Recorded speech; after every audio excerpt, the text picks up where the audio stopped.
el tema de la Agenda 2030 y los Objetivos de Desarrollo Sostenible que se mencionaron al inicio, un poco lo que se ha llamado, se llama sociedad de desperdicio, de desecho.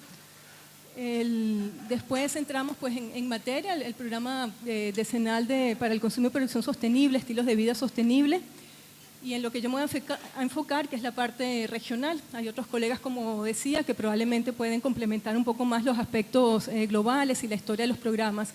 Pero cuando hablo del enfoque regional me refiero a cómo se ha ido desarrollando aquí en América Latina y el Caribe. Después voy a ahondar un poquito en el tema de educación ambiental y unas características como particulares que tiene en nuestra región. Y bueno, después una reflexión al final para ver ese cambio que queremos, que necesitamos y para el cual todos ustedes y nosotros estamos abocados, qué retos plantea. La siguiente, por favor. Bueno, ¿quién de aquí ha escuchado sobre los Objetivos de Desarrollo Sostenible? Levanten la mano. La primera fila no vale. Porque bueno, los Objetivos de Desarrollo Sostenible son parte de la llamada Agenda 2030, que es la agenda que los gobiernos con la sociedad civil y Naciones Unidas se propusieron como plan de acción para los próximos 15 años y en seguimiento, no empezando de nuevo, sino en seguimiento a los objetivos del milenio, probablemente eso los tienen más presentes. A un montón de acuerdos internacionales vinculados con temas sociales, ambientales, económicos. Y bueno, es la hoja de ruta que entre todos, gracias, pues se acordó en la Asamblea Nacional de las Naciones Unidas en septiembre del año pasado. En esta jornada pues nos vamos a enfocar en el número 4, que es el que se refiere a educación de calidad, y en el número 12 sobre garantizar modalidades de consumo y producción sostenibles. La siguiente, creo que ahí viene un pequeño video. Si le puedes dar creo que hay que darle, no, atrás, hay que darle el link para que salga el video. Al vínculo. La siguiente.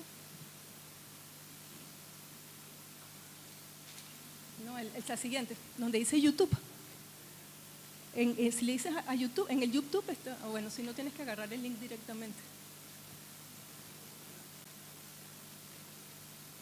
El chico me dijo que había que ponerlo, ya. Pero no es ese, ese es otro.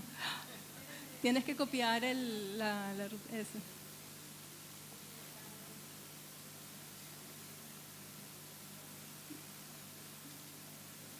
Pegarlo en el navegador.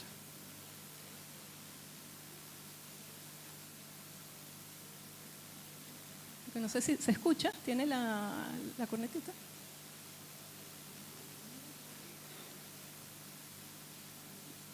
Vas a tener que pararlo y ponerle el sonido.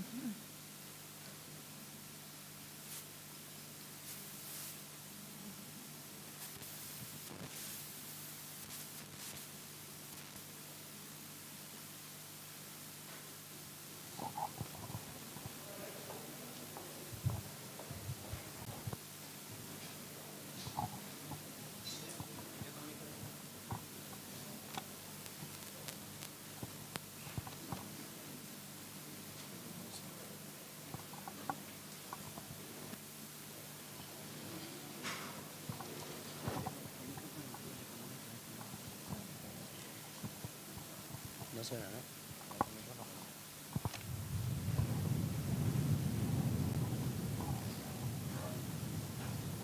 No tiene audio todavía. No suena. Venga, pues ahorita. Ahorita va a dejar.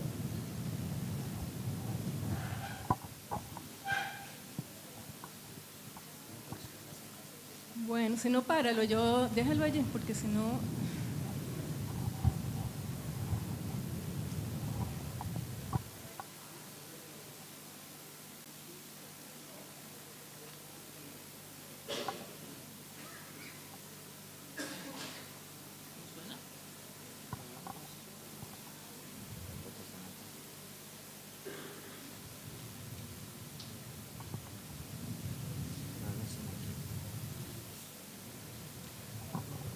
Sí, lo dejamos para después, para no...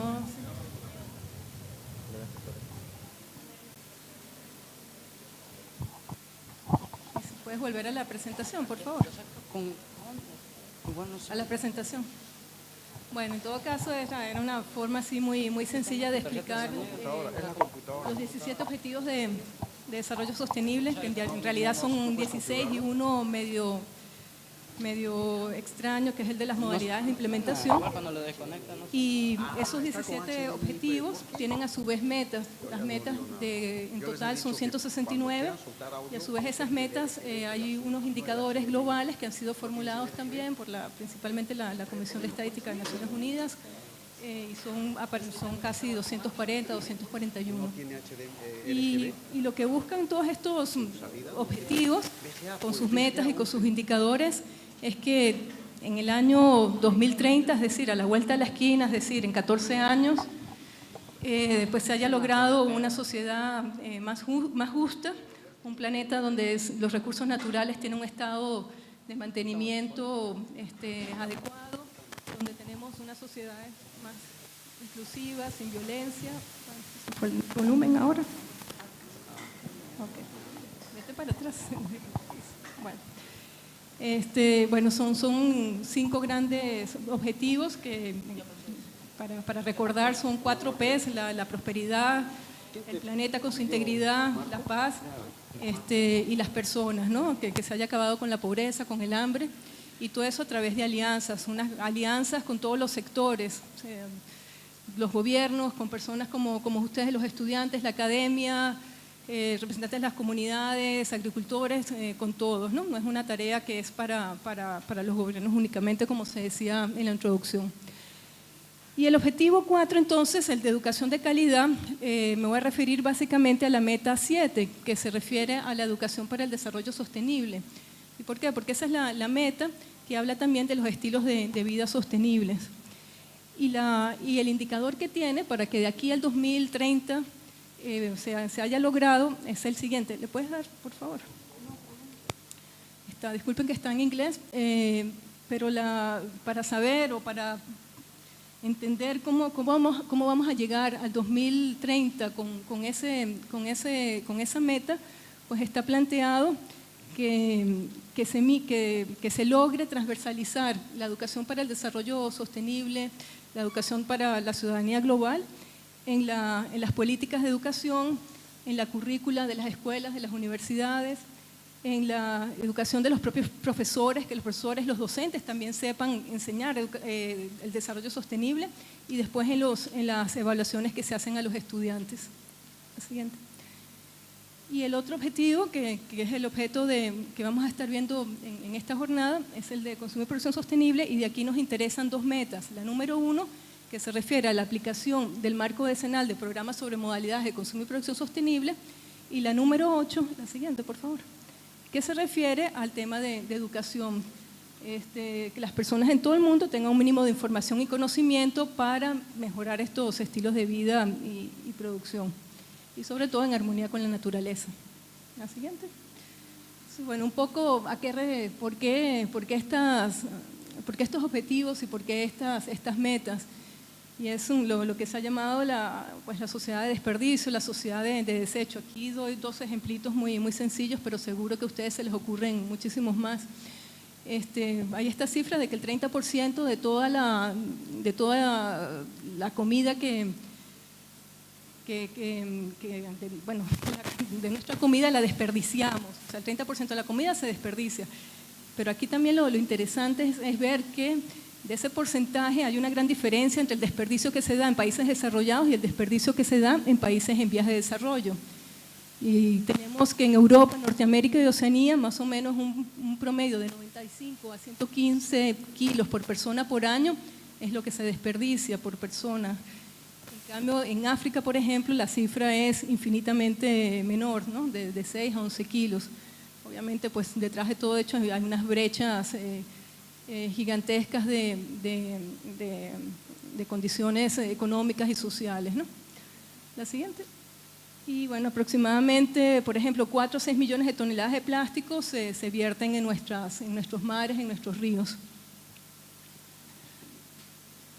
La siguiente. Y las cifras que se manejan, y tal vez los que estén más metidos en este tema, es que si seguimos con este ritmo de consumo y producción sostenible para el año 2050 y teniendo casi 10.000 millones de habitantes del planeta, vamos a necesitar 3 planetas Tierra, si no es imposible simplemente proporcionar y tener los medios para seguir viviendo todas estas personas. La siguiente. Entonces, bueno, la conclusión es que obviamente no podemos seguir así, ¿no? Y entonces, ¿qué se puede hacer? Y en lo que se puede hacer, yo voy a tocarlo en forma pues, más general de los instrumentos de política y después, por suerte, gracias a Arthur, van a ver aspectos, medidas y opciones más prácticas de cómo hacerlo, de cómo hacerlo cada cual desde su propia vida, desde su entorno. Entonces, bueno, el PENUMA, junto con otras organizaciones, estuvo promoviendo la adopción del programa decenal sobre consumo y producción sostenible. Este programa se aprobó en el año, hace 3 años ya, en la conferencia de Río +20. Y es el marco para promover la cooperación internacional para hacer ese tránsito de la situación económica, social en la que estamos, ambiental, a esa otra visión que tenemos de planeta que está plasmada ahora en la Agenda 2030, ¿no? La siguiente. El programa está enfocado a nivel global está enfocado en 6 grandes áreas, porque el consumo y producción sostenible pues abarca muchísimos temas, ¿no? Compras públicas sostenibles, es decir, que desde el Estado se hagan adquisiciones con criterios sostenibles y de esa forma también influir en el mercado para que el mercado produzca aquellos bienes que responden a eso, papel reciclado, bombillas LED, etc. El otro tema es turismo turismo sostenible y ecoturismo. En este sentido, pues el PENUMA, por ejemplo, ha promovido el pasaporte verde, que son unos lineamientos para que cada persona, cada vez que viaje, pues tenga en cuenta al seleccionar el hotel, el comportamiento dentro del hotel, el comportamiento de las ciudades que visita, etcétera. La otra área son edificaciones y construcción sostenible, y esta área es muy importante porque además es una de las que tiene uno de los impactos más grandes en cuanto a emisiones de carbono y por supuesto entonces en el impacto en cambio climático. Y está referido, tiene mucho que ver con el uso del agua en las edificaciones, con el uso de la electricidad, con la gestión que se hace de todos los desechos. La otra es educación y estilos de vida sostenibles, que va a ser el enfoque de toda esta jornada. Otros son sistemas alimentarios sostenibles, un poco pues volver o tratar de promover una agricultura más orgánica donde no se pierda tanto agua en los sistemas de riego. Y la última es la de información al consumidor, pues una vez que se tienen muchos de esos elementos, pues las personas deben estar mejor preparadas para seleccionar las cosas que quieren adquirir, los servicios que quieren comprar, etc. La siguiente. Y a nivel regional el tema de consumo y producción sostenible tenía una historia más larga que el programa que al final se aprobó en el 2012 en Río, aunque fue producto de un proceso muy largo. Desde el 2003 en la región y en el marco del llamado Foro de Ministros de Medio Ambiente para América Latina y el Caribe, que todos los ministros de Ambiente de la región se vienen reuniendo desde finales de los años 80 cada 2 años, y es un tema que lo tenían en agenda desde la década de los 2000. Había una estrategia que se adoptó en el 2000 y que fue actualizada a raíz del marco decenal global, después por decisiones del propio foro y después ahora en el 2015 a raíz de los Objetivos de Desarrollo Sostenible. También haciendo consultas públicas en los países con los puntos focales a nivel de gobierno y de otros sectores. Y en el caso de esta estrategia de consumo y producción sostenible a nivel regional, además de las 6 áreas que mencionaba antes, en la región se decidió que también se debían enfocar en 3 áreas adicionales: gestión integral de recursos de residuos, darle mayor énfasis a las pequeñas y medianas industrias y también el desarrollo de políticas nacionales sobre consumo y producción sostenible. La siguiente. Y bueno, el plan regional tiene 6 áreas de actividades, que es el fortalecimiento del órgano un poco que dirige la implementación de la estrategia a nivel regional, que es el Consejo de Rectores, el empoderamiento de los puntos focales que están en los ministerios del ambiente en general, las reuniones internacionales para hacer intercambio de experiencias, saber dónde están, la implementación de los programas, estas políticas nacionales que se están desarrollando, investigación, publicaciones, y ahí entra, y otros temas transversales, ahí entra el tema de educación. Y por último, bueno, hay un fondo fiduciario que tiene aportes de voluntarios de los países a través del cual se financian todos los programas. ¿Sí? Bueno, entonces acá también a nivel regional yo quería pararme un poquito en el tema del foro de ministros. Ese grupo de personas que ven allí con las maripositas son los foros, son los ministros que eran ministros de ambiente en marzo de este año en todos los países de América Latina y el Caribe que se reunieron en Cartagena, Colombia. Adoptaron como cada 2 años un grupo de decisiones, y en ese grupo de decisiones, que esta vez fueron 11, una sobre educación ambiental y otra sobre consumo y producción sostenible. Y un poco pues para relevar que es un tema que está en la agenda política. Y aquí, bueno, quería un poco ahondar en lo que les comentaba. Educación ambiental en América Latina y el Caribe tiene una historia bien particular. Desde los años 70 se empezó a forjar el llamado pensamiento ambiental latinoamericano, y fue un grupo de académicos y de referentes intelectuales de la región que empezaron a dialogar, a pensar sobre la realidad latinoamericana y a interpretarla desde la propia realidad latinoamericana y entender, digamos, todos los desarrollos globales sobre la Agenda 21 y otros temas, pero analizarlos desde nuestra propia perspectiva, con nuestras propias características. Y en esa época se creó también el marco del foro la llamada Red de Formación Ambiental para América Latina y el Caribe, que por muchos años pues, tuvo una producción editorial muy fuerte con este análisis crítico de la realidad. Hoy día la Red de Formación pues, se le ha dado otro enfoque. La conforman los directores de educación ambiental de los ministerios del ambiente y funciona como una comunidad de prácticas, y un poco el paso fue de ser el pensamiento a la acción y ver en términos prácticos, bueno, si al final del día, qué pasó con ese pensamiento y en qué medida, por qué no logró influenciar, o a lo mejor sí influenció, y a lo mejor sin ese pensamiento la situación ambiental actual del planeta sería mucho peor, ¿no? Bueno, entonces el tema es que existe esta red de formación ambiental en los ministerios del ambiente, pero que tienen acciones con las universidades, acciones de educación ambiental a nivel comunitario. Y otra cosa muy importante de América Latina, que no la tienen otras regiones del mundo, son los congresos iberoamericanos de educación ambiental. Existen los congresos mundiales, pero no hay otra región que tenga desde los años 90 un congreso iberoamericano de educación ambiental que de alguna forma pues, también da las pautas de cuál es la visión de la región en ese tema. El último fue en 2014 en Lima, Perú. Y después surge a nivel mundial, en el año 2005, un poco antes, la llamada década de la educación para el desarrollo sostenible, y que terminó en el 2014 y que ahora continúa con el programa mundial de la educación para el desarrollo sostenible. Y tal vez las personas mayores o con mayor experiencia en este tema pues sabrán que hubo una fricción muy fuerte entre pues, el pensamiento ambiental latinoamericano, la educación ambiental y la educación para el desarrollo sostenible. Hoy día creo que ya las aguas están más tranquilas, pero bueno, hubo como el clamor de que la educación ambiental para los educadores, que eran quienes los tenían como bien internalizada, educación ambiental es educación para la vida. Entonces vino la educación para el desarrollo sostenible, a pesar de incluir educación de derechos humanos, de equidad de género, y otros temas como algo ajeno a la región. Bueno, un poco para explicarles, ¿no? por qué son importantes estos congresos y por qué marcan la identidad de América Latina.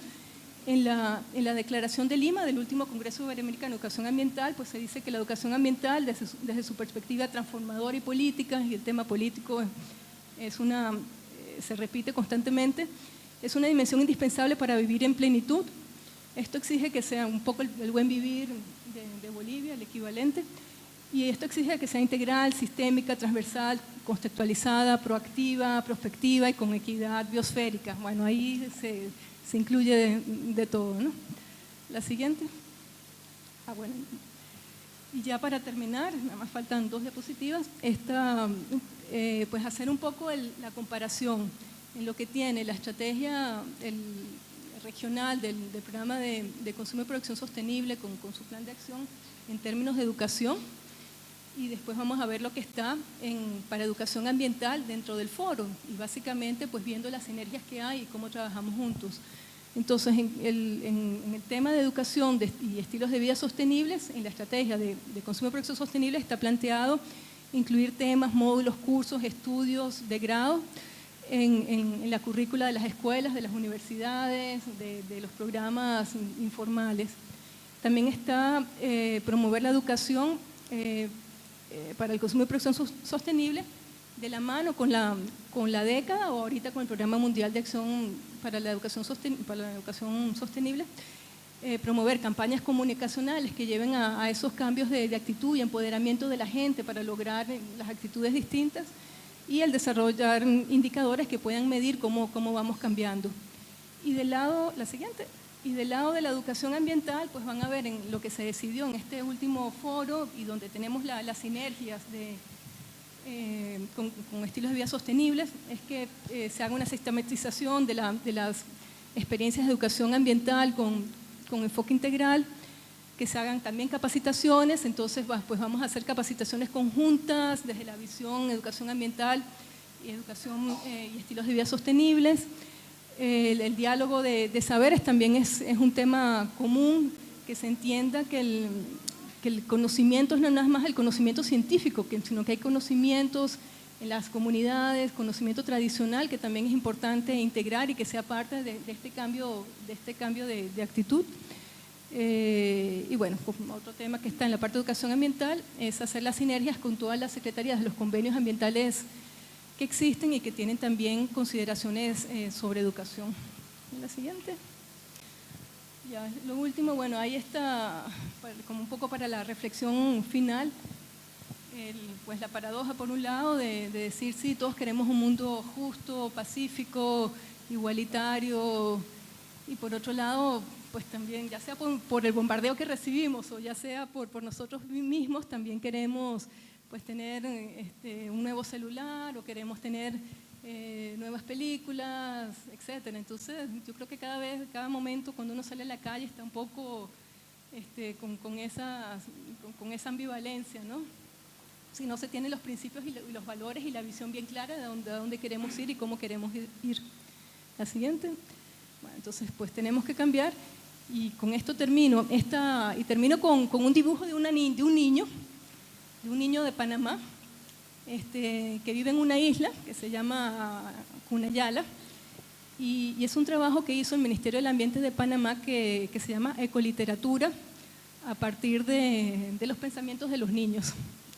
En este caso, bueno, yo no lo puedo leer desde acá, se me quedó un poco lejos, pero lo interesante es que este niño pues dice que su isla es como la canoa que le trae los turistas, que trae la comida, y el abuelo le responde pues que hay que cuidar los árboles, porque con los árboles se construye esa canoa y esa canoa es su medio de vida, ¿no? Entonces, bueno, es pues sí, la reflexión de un niño o el comentario de un niño, pero que al final pues nos pone en contexto, ¿no? ¿Qué son las cosas que necesitamos para vivir?